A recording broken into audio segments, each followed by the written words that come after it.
피부 타입에 대해서 정확하게 이해하고 싶다면 우선 우리가 알고 있는 모든 피부 타입과 관련되어 있는 그런 편견들을 완전히 없애주셔야 됩니다.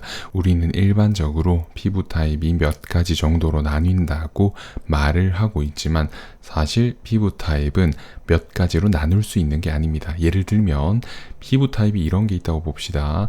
T존에서 분비되는 피지의 양이 많고 그리고 U존에서 분비되는 피지의 양이 적어서 복합성 피부라고 해볼게요. 이런 피부를 복합성 피부라고 규정하는 것은 좋은 방법이기는 한데 건성 피부와 지성 피부가 공존하는 피부입니다. 이렇다고 생각을 했을 때 모두가 이렇게 T존에는 피지 분비가 많고 U존에는 피지 분비가 적은 경우가 얼마나 될지 생각해보면 생각보다 이런 경우는 잘 없습니다. 예를 들게요. 이마는 지성 피부 그리고 나머지 부위는 다 건성 피부인 경우도 있고 이마만 건성 피부이고 그리고 나머지 부위는 모두 지성 피부인 경우도 있습니다. 이런 피부도 복합성 피부라고 할 수 있습니다. 물론 건성 피부 같은 경우는 상대적으로 조금 쉽게 분석을 할 수 있어요.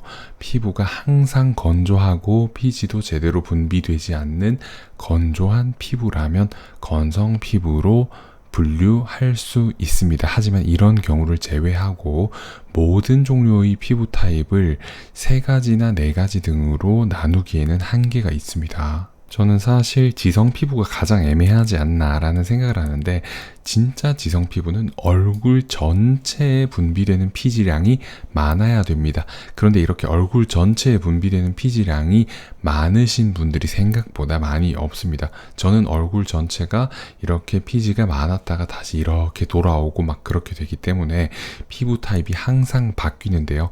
여기서 여러분이 중요하게 생각해 주셔야 되는 부분이 바로 이것입니다.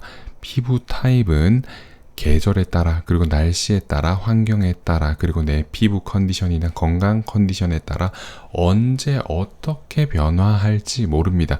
그래서 내 피부 타입은 지성 피부예요 라고 하시면 안 되고 일단 지금은 지성 피부인데 항상 많이 변하는 편입니다 라고 말씀을 하셔야 됩니다. 피부 타입은 여러 가지 원인에 의해서 항상 변동될 수 있기 때문에 항상 주시하면서 내 피부 타입이 어떤 식으로 변화하고 있고 이런 것에 맞춰서 어떻게 스킨케어를 해야 되는지 고민하시고 계속 내 피부 타입 상태의 변화를 주시하는 것이 가장 중요합니다. 결론적으로 피부 타입 하나로 딱 결정 짓고 그거에 따라서 스킨케어를 하면 된다 안 된다? 절대로 안 됩니다.